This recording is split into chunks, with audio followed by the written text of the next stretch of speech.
Estamos con el padre Pepe, es una persona conocida, no solamente porque es un cura villero, como se dice habitualmente. No es un término que me guste, villero, pero así Sí. es el término que se utiliza. Ha desarrollado una tarea pastoral importante, una lucha inclaudicable contra la droga, se tuvo que mudar. Pero antes de hablar de la problemática, estamos en San Martín, en la Cárcova, pero antes de hablar del barrio, de la violencia, de la droga, de la fe, de Dios, de la esperanza, yo quisiera preguntarle quién es, dónde naciste, cómo fue tu infancia, por qué cura, cómo llegaste a ser cura. Bueno, la verdad que soy de Bursaco, me bauticé en Bursaco, pero terminé criándome en el barrio Caballito, donde hice toda mi infancia, mi adolescencia. Y en la escuela secundaria empecé a preguntarme, bueno, qué quería seguir. Y había un cura en la escuela que realmente fue para mí muy motivador, ¿no? Y de pronto empezó a surgir el chispazo de la vocación sacerdotal. Y bueno, me decidí, terminé la secundaria, empecé un ingreso a Derecho, en esa época se hacía en el verano, y después dije, no, voy a entrar al seminario, me decidí entrar al seminario. Bueno, y así fue. ¿Qué dijeron tus padres cuando le dijiste que querías ser cura? ¿Tenían algún antecedente familiar? No, para nada. No había antecedentes, a mi mamá no le gustó nada. Yo me acuerdo que le dije al cura, che, venía a hablar porque mi mamá...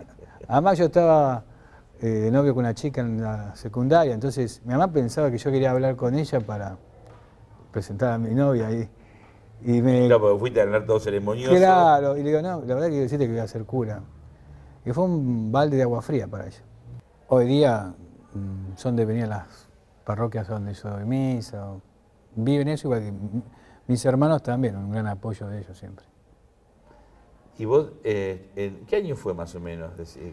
En el 80. Dictadura, claro. En el 80 entré al seminario. Me acuerdo que entré al seminario y a los 4 días lo matan a Monseñor Romero. Y yo era un pibe, ¿viste? Tenía 18 años y Estabas ingresando. estaba ingresando. En el seminario era una época, yo te diría, de mucha apertura. Teníamos realmente un debate, inclusive una búsqueda.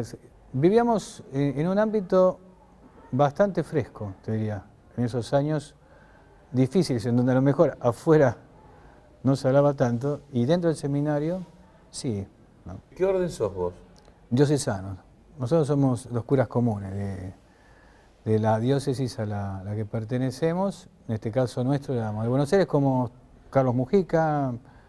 La mayoría de los curas de las villas se han formado en el seminario de Villa Devoto, ¿no? Y son curas diocesanos.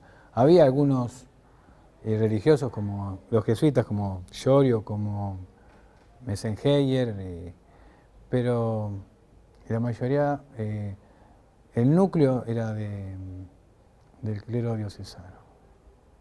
Mujica era toda una referencia para ustedes. Sí, yo digo que en el seminario para mí fue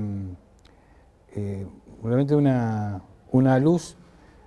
Yo creo que entré al seminario con muchas ganas de ayudar a los pibes, a los jóvenes. Y Carlos Mujica, además de haber sido alguien que salió del seminario nuestro, que bueno, era un faro, ¿no? que iluminaba a todos aquellos que queríamos comprometernos el día de mañana cuando salíamos de ahí con la realidad, ¿no? Y cuando llegás ya como sacerdote, como cura, a la diócesis de Buenos Aires, ¿a dónde vas? ¿A dónde te destinan? Y estuve en las parroquias de Santa Rosa, en Congreso, en Belgrano y Pasco, Santa Lucía, en Montes de Oca y Martín García, en Barracas y más cerca de La Boca, ¿no? Después estuve en la 21, que es Barracas, más cerca de Pompeya. Pero en todas las parroquias yo creo que pude poner en práctica estas dos cosas que para mí eran lo fuerte o el carisma de mi vocación, ¿no? El trabajar por los pibes, por los jóvenes, y por otro lado, el poder trabajar por los más pobres. Lo que me hizo la villa después fue unir las dos cosas en una misma realidad, ¿no? ¿Cuándo notás vos, con un contacto directo con la comunidad, en distintas iglesias, ¿no? Distintos contextos sociales incluso, que hay un cambio? ¿Es gradual o en algún momento hubo una bisagra? Me resulta difícil decir cuándo, ¿no? Pero yo veo que el cambio fue gradual, ¿no? Y creo que esa Argentina en donde yo te contaba que en el año 72 yo era chico, pero me acuerdo que San Lorenzo vino a jugar, había salido campeón. Bueno, y me acuerdo que sale San Lorenzo, da la vuelta olímpica en la cancha Huracán y todo el estadio aplaudiendo al campeón, ¿no? El rival, pero campeón. Entonces, ¿cómo puede ser que en el año 72 podías aplaudir a tu rival, los chistes, las canciones que después nos cantábamos, inclusive con mis primos que son de San Lorenzo? Y vos decís, ¿cómo puede ser? La misma Argentina, pero con una sociedad que ya esto te muestra la diferencia, ¿no? Para mí fue gradual el deterioro y creo que estamos ante un desafío de cómo, no sé si volver atrás, volver a tener ese nivel de amistad, de compañerismo, de alegría, y que la violencia no tome las riendas de la sociedad, ¿no? Cuando llegaste a la Villa 21, ¿qué año fue más o menos? Y fue en el 97. ¿Cómo era aquella Villa 21 y cómo era cuando te fuiste? Porque después vos tuviste por las Sí. amenazas, tuviste que irte a Santiago del Estero. ¿Cómo fue esa historia? ¿Y qué ves en el antes y el después de irte? Bien, cuando llegué a la villa, me acuerdo que la Villa 21 tenía como grupos, o podemos decir pandillas, no sé cómo llamarlo, que se peleaban entre sí. Entonces tenían sus nombres identificados con los sectores de la villa, pero es como que la droga estaba en esos pequeños grupos, no estaba como hecho una especie de epidemia, ¿no? Que se desató después. Entonces, ahí también se pudo ver un deterioro, ahí fue un salto bastante grande, ¿no? En este proceso que se dio gradualmente, pero hubo un salto así que expandió rápidamente del Paco, que cambió un poco la realidad del barrio. Ahí surge nuestro proyecto El Hogar de Cristo y bueno, un camino de recuperación para los pibes adictos, en el caso nuestro de las villas de Capital al Paco, ¿no? Vos dijiste en un momento el Estado ausente. Sí, totalmente. Yo te digo que, y además, antes de la crisis, porque el 2001 para mí es una fecha, pero la crisis venía de 20 años atrás, ¿no?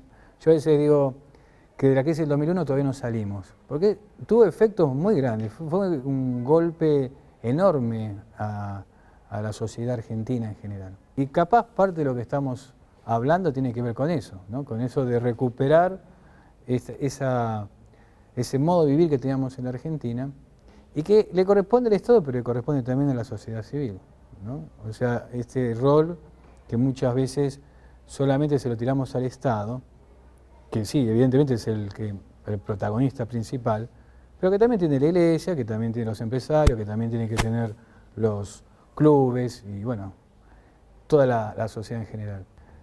Entonces, el Estado, te diría, una ambulancia que no entraba, una policía que entraba solamente para recoger difuntos. Entonces, un abandono absoluto. Digo, del 97, que supongo que antes también, pero digo, del 97 hasta el 2003, las presencias eran muy tenues, ¿no? Entonces, la ausencia prolongada del Estado ocasiona graves problemas. Y eso fue en las villas. Yo recuerdo antes comentar, había reunión de curas de Canato, de Canato sería la zona, las 10 parroquias próximas, éramos La Boca, Barracas y Constitución. Y Yo digo, sí, esta semana mataron a 4 personas en la Villa 21. ¿En serio? Y claro, y el cura que estaba al lado, en la parroquia al lado, ni se enteraba. Era como que dentro de la villa se podía hacer cualquier cosa. Y nadie se enteraba de nada. Nadie se enteraba de nada. Entonces, la gente ha crecido y ha vivido y aprendió a que tiene que solucionar sus propios problemas. Yo soy legislador en la provincia de Buenos Aires, soy parte del Estado, del gobierno, por lo menos, más que del Estado, porque el Estado es más amplio todavía. Que muchas veces te dicen, no podemos construir una comisaría, no podemos construir una escuela, no podemos construir una unidad sanitaria porque es tierra fiscal. Sí. Y yo a veces he discutido con algún funcionario del Poder Ejecutivo, le digo, pero cobrás impuestos. Entonces vos explícame cómo le podés cobrar impuestos y no podés prestarle servicio.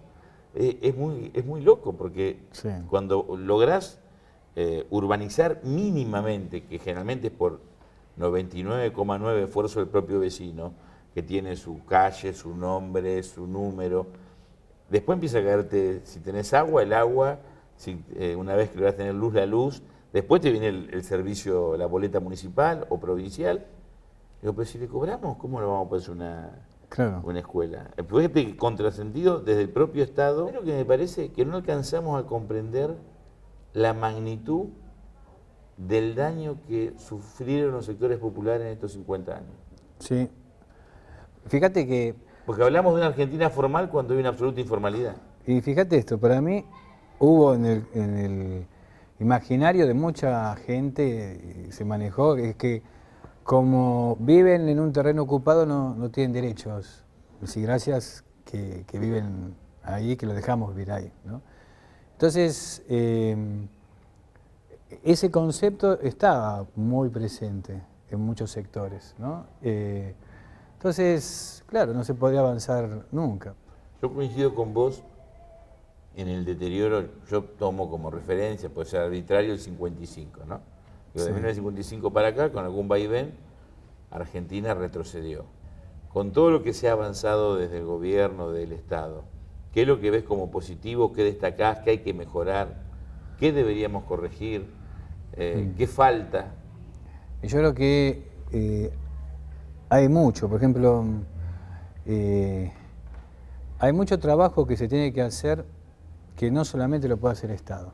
Hay muchas cosas que si podemos combinar la acción del Estado con una sociedad civil más comprometida, más organizada, en definitiva lo que se llama la comunidad organizada, ¿no? Es decir, poder realmente dar un paso para poder transformar esta realidad.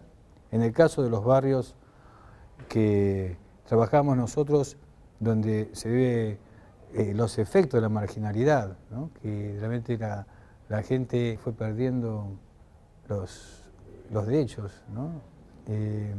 Por más que se los reciten en un documento, en la realidad, en lo cotidiano.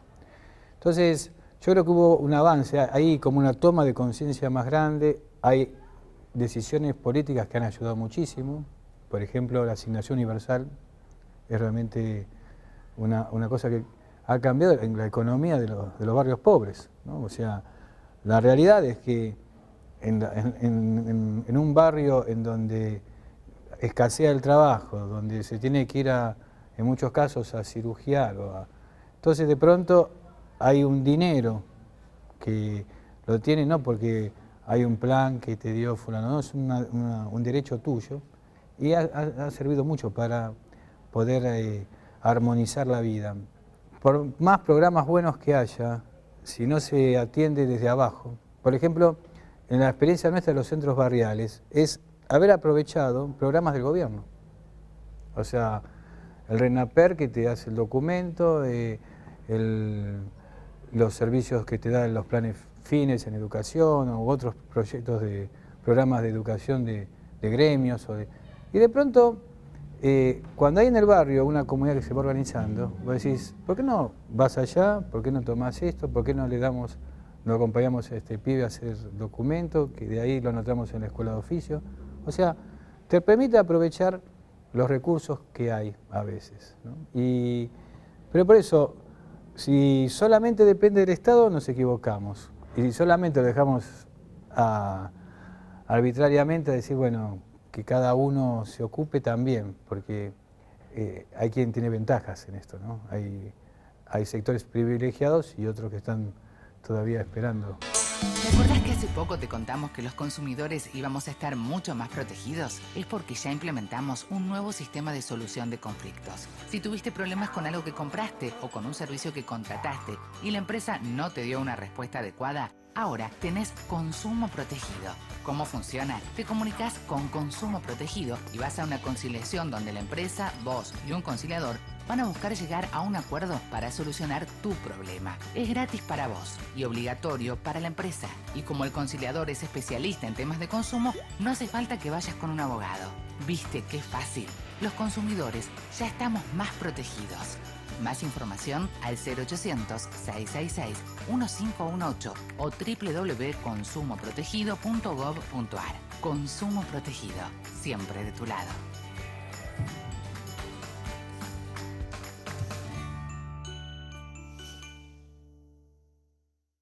¿Quiénes deben vacunarse contra la gripe? Embarazadas, mamás antes de egresar de la maternidad, niños entre 6 y 24 meses, personas con enfermedades crónicas u obesidad, personal de salud y mayores de 65 años. Para ellos, la vacuna es gratuita en centros de salud y hospitales públicos de todo el país. Vacunate. Es bueno para vos. Es bueno para todos. 0800-222-1002.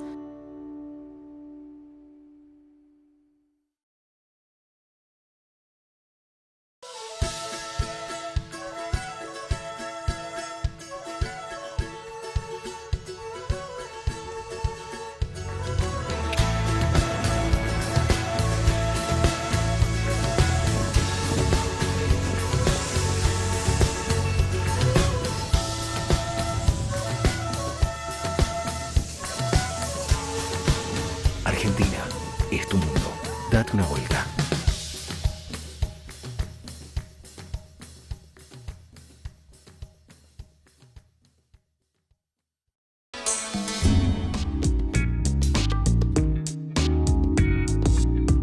Te tuviste que ir a Santiago del Estero. Vos estabas en tu tarea de rescatar chicos, familias, personas de la droga. Sufriste amenazas. ¿Cómo fue esa experiencia? Mira, tío, con respecto a la amenaza fue para mí un cambio contundente, porque yo al principio me quedé, pero cuando vi que estaba lo nuestro organizado y que a lo mejor la presencia mía seguía molestando, podía entorpecer el trabajo de los que estaban junto a mí, ¿no? Sean laicos, sacerdotes. Entonces dije, bueno, hay que saber dar un paso al costado, al menos por un tiempo. Entonces ahí me fui al norte, a Santiago del Estero. Yo le dije a Bergoglio, no es que Bergoglio me mandó, le dije yo a él y él le pareció, bueno, dice, vos sos el que estás ahí, sos el que tenés que decidir en definitiva. Y bueno, ahí fui a Campo Gallo. Pero ahí vi la magnitud del problema, porque viviendo en la villa vos decís, esto es un problema de acá. Urbano. Y de pronto llego a Santiago, pensé que iba a hablar solamente con la gente de las tierras. Pensé que por ahí iba la cosa, por la ruralidad. Y de pronto me empezaron a llamar el intendente de tal pueblo para decir, padre, ¿puede venir a dar una charla sobre adicciones? Porque acá la droga, me llaman para eso, me llaman de Salta, me llaman de Formosa. Y digo, ¿qué pasa? Ahí me di cuenta cómo atravesaba toda la Argentina. ¿Qué y cómo se consumían? había complicado. Depende de los lugares, por ejemplo, podían consumir marihuana, alcohol mezclado con pastillas, que era más fácil de conseguir.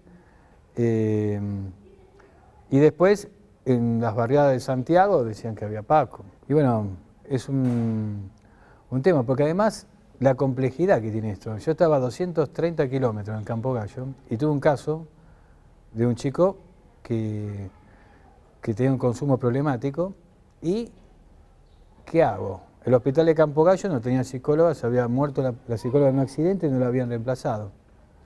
Entonces le digo al Papa, me lo llevo a Santiago Capital. Voy a Santiago, pero llegué un poco más tarde, no conseguí psicólogo, no conseguí psiquiatra, me lo traje de vuelta. Hice 200 30 kilómetros o más de ida, de vuelta, otros tanto. Vos decís, Argentina no tiene los dispositivos como para brindarle a los chicos que tengan esta problemática en el interior. No la tienen tampoco acá, ¿viste? Acá se hace lo que se puede, tratamos de luchar los grupos y gente con algún apoyo, evidentemente, pero realmente ante la magnitud del problema, los recursos que hay son pocos.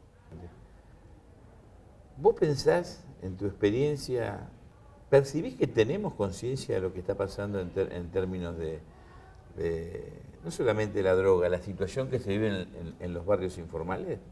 No, yo creo que no se conoce. Es decir, creo que algunos sí perciben de las dificultades, perciben la realidad que se vive, pero no es la mayoría de la dirigencia. Yo creo que muchas veces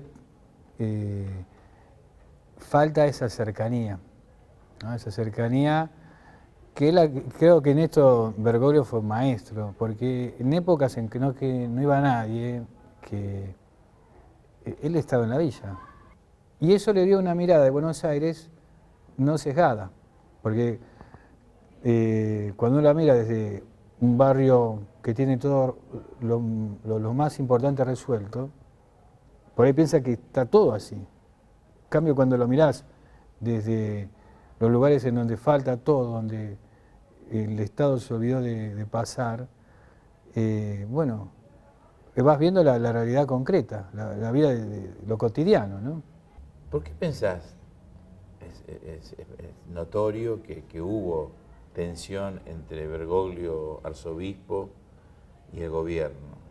Y luego cuando es papa, ¿por qué esa empatía, esa relación tan afectuosa con la presidenta, con Cristina? ¿A qué lo atribuís? Yo creo que en eso muestra un poco la grandeza de Bergoglio. Yo creo que nunca lo entendieron, o por ahí muchas veces se lo ha condenado de antemano, quizás por algunas personas que rodeaban al presidente Néstor o a la presidenta, pero creo que si hubiesen tenido un mano a mano, un mate por medio, y se hubiesen conocido hablando y los pensamientos,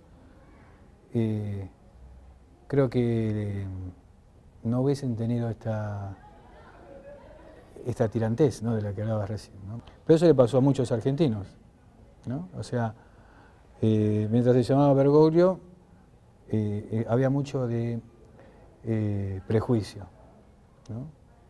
Y creo que después lo empezaron a conocer, y lo que lo conocíamos de cerca, damos testimonio de que en la misma persona que visitaba las villas y que decía lo que decía, hoy lo dice desde la Plaza San Pedro, ¿no? ¿Vos qué expectativa tenés de lo que viene, no solamente como cura, como argentino, como una persona sensible que, bueno, todo lo que has dicho expresa lo que sos, lo que sentís, lo que aspirás? ¿Y qué ves, más allá de lo que vos quisieras, de lo que viene en Argentina a partir del 10 de diciembre? Yo creo que a veces se reduce a ver a quién gana, si es fulano o mengano. Creo que el que gane tiene que aceptar, o entre los 3, 4, 5, 6 que sean candidatos y que tengan la posibilidad de acceder a la presidencia, decir, bueno, esto solo no se hace. Tiene que haber un consenso, tiene que haber puntos comunes.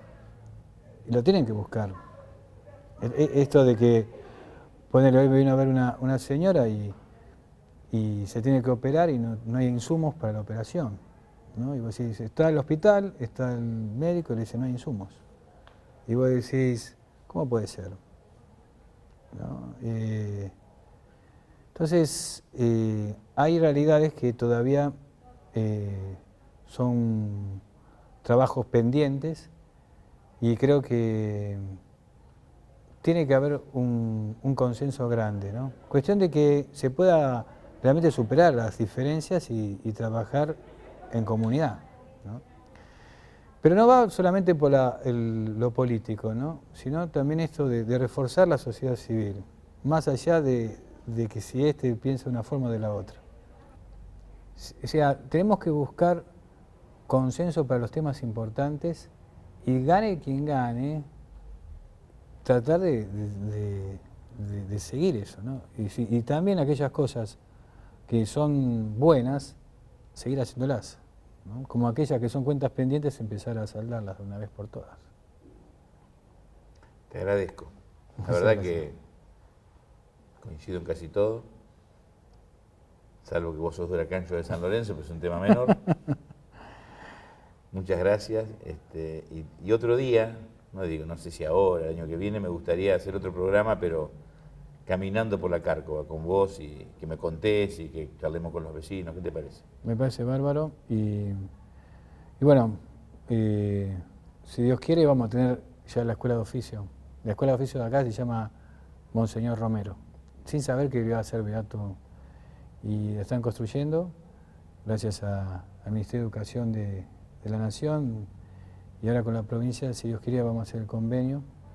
Así que bueno, esperemos que el próximo programa podamos hacerlo también viendo a los pibes de la Cárcova aprendiendo sus oficios para tener una vida digna, una salida laboral diferente. Vamos a tratar de poner los rubros de gastronomía, de metalúrgico, de construcción.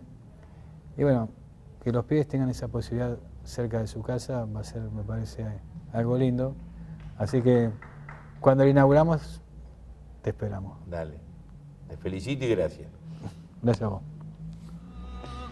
Si la historia la escriben los que ganan, eso quiere decir que hay otra historia, la verdadera historia. Quien quiera oír que oiga.